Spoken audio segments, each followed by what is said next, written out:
देश में लोकसभा के साथ विधानसभा चुनाव यानी वन नेशन वन इलेक्शन करवाने के प्रस्ताव को बुधवार को केंद्रीय कैबिनेट ने मंजूरी दे दी। बिल शीतकालीन सत्र यानी नवंबर-दिसंबर में संसद में पेश किया जाएगा। कैबिनेट मीटिंग के बाद केंद्रीय मंत्री अश्विनी वैष्णव ने कहा कि पहले फेज में विधानसभा और लोकसभा चुनाव साथ होंगे। इसके बाद 100 दिन के भीतर दूसरे फेज में निकाय चुनाव साथ कराए जाएंगे। 17 सितंबर को गृह मंत्री अमित शाह ने कहा था कि सरकार इसी कार्यकाल में वन नेशन वन इलेक्शन लागू करेगी। 15 अगस्त को प्रधानमंत्री ने कहा था कि बार-बार चुनाव देश की प्रगति में बाधा पैदा कर रहे हैं। वन नेशन वन इलेक्शन पर विचार के लिए बनाई गई पूर्व राष्ट्रपति रामनाथ कोविंद की अध्यक्षता वाली कमेटी ने 14 मार्च को राष्ट्रपति द्रौपदी मुर्मू को अपनी रिपोर्ट सौंप दी थी। रिपोर्ट 18,626 पन्नों की है। पैनल 2 सितंबर 2023 को बनाया गया था। यह रिपोर्ट स्टेक होल्डर एक्सपर्ट से चर्चा के बाद 191 दिन की रिसर्च का नतीजा है। कमेटी ने सभी विधानसभाओं का कार्यकाल 2029 तक करने का सुझाव दिया है। कोविंद पैनल के 5 सुझाव। सभी राज्य विधानसभाओं का कार्यकाल अगले लोकसभा चुनाव यानी 2029 तक बढ़ाया जाए। हंग असेंबली नो कॉन्फिडेंस मोशन होने पर बाकी 5 साल के कार्यकाल के लिए नए सिरे से चुनाव कराए जा सकते हैं।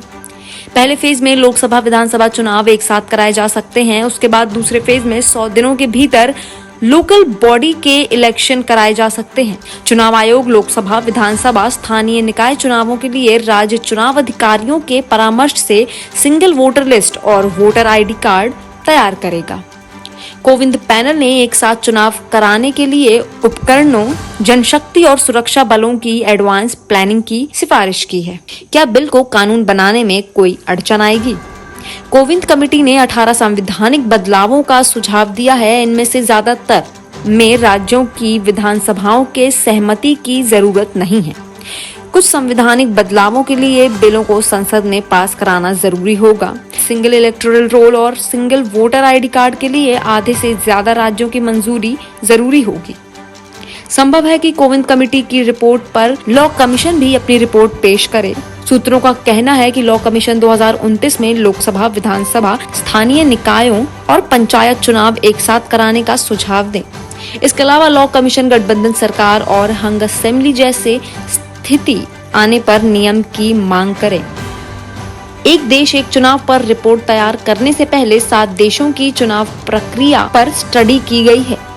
कोविंद पैनल के मुताबिक एक साथ चुनाव के लिए अन्य देशों का तुलनात्मक विश्लेषण किया गया, जिसका उद्देश्य चुनावों के निष्पक्षता और पारदर्शिता के लिए सबसे बेहतर अंतर्राष्ट्रीय प्रथाओं की स्टडी और उन्हें अपनाना था, जैसे कि दक्षिण अफ्रीका, स्वीडन, जर्मनी, इंडोनेशिया जैसे देशों से चुनाव प्रक्रिया पर स्टडी की गई है। वन नेशन वन इलेक्शन पर विपक्ष के नेताओं ने क्या कहा? कांग्रेस अध्यक्ष मल्लिकार्जुन खड़गे ने कहा, कांग्रेस पार्टी एक राष्ट्र एक चुनाव के प्रस्ताव का विरोध करती है। हमारा मानना है लोकतंत्र को जीवित रखने के लिए जब भी जरूरत हो चुनाव होने चाहिए। केरल सीएम पी विजयन ने कहा, संघ परिवार भारत की चुनावी राजनीति को राष्ट्रपति प्रणाली की ओर ले जाने का गुप्त प्रयास कर रहा है। एक राष्ट्र एक चुनाव का नारा भारतीय संसदीय लोकतंत्र की विविधतापूर्ण प्रकृति को खत्म करने के लिए गढ़ा गया है। एआईएमआईएम सांसद असदुद्दीन ओवैसी ने कहा, आप अपनी सुविधा के आधार पर काम नहीं कर सकते। संविधान संवैधानिक सिद्धांतों के आधार पर काम करेगा। यह हमेशा से भाजपा और आरएसएस की विचारधारा रही है। वे नहीं चाहते कि क्षेत्रीय दल अस्तित्व में रहें।